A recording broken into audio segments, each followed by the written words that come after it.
Hey guys, welcome to another great fun. I know you don't think it's fun at all. Okay, we're going to go ahead and explain molar mass for question number 8 of the practice sheet number 1. So I've got it pulled up here so we can take a look at it. We have this right here. We're going to name this. Again, when we name it, the first one is a metal, which is nice, and the last one is just a binary. So this is 2 elements. So we know that it's binary. Is it type 1 or is it type 2? That determines whether or not we put a Roman numeral in it or not. So how do we determine that? Again, we look at this first element, and we know that that is, if I go to the periodic table, that is Na is sodium. Well, sodium is in column 1, so I believe it's a type 1. But let's go ahead and go use our packet. And I'm always going to suggest that you keep using your packet. So we're going to go down to that page where we have the monoatomic ions in, and it is right there. Okay, so here it is. Sodium's right here, so it's a +1. That means it's a type 1, which means we do not use Roman numerals. So let's go ahead and go back out of here. So when we name type 1 binary compounds, if you remember, all we do is name the elements for the metal, and then we name the non-metal, which is the second element, and we change the ending to "ide." So let's go ahead and let's write out that this is sodium. Now P, if you don't know what P is, we can go back to the periodic table, back to this here at the top, and we see that we see P, that is phosphorus. So what do?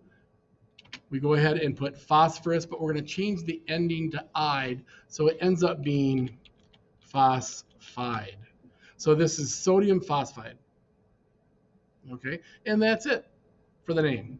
So let's go ahead and figure out the molar mass. How do we do that? We write down the elements that we have. So we have sodium, and we put down how many sodiums do we have. Well, that subscript goes with the sodium, so we have 3.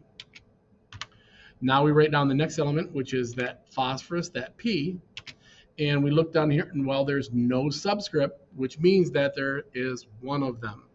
So we're going to go back here, and we're going to put 1, and we're going to multiply these numbers by the atomic weight.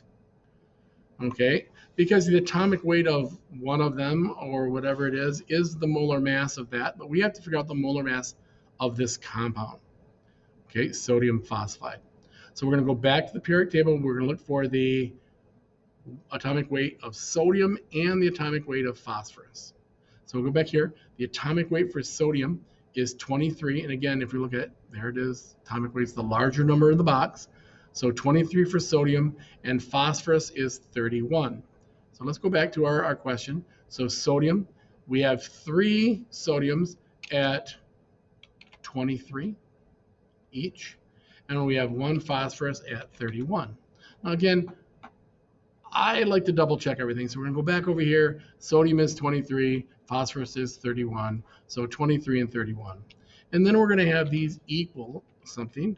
Okay, so when we put those together, we can do it. We know that if I have 1 times 31, I hope we know the answer to that is 31. But 23 times 3, well, it should be 69, but let's go ahead and see that. So I'm going to take 3 times 23 equals 69. So we're going to go ahead and put 69 over here. Now we're going to add these together, okay?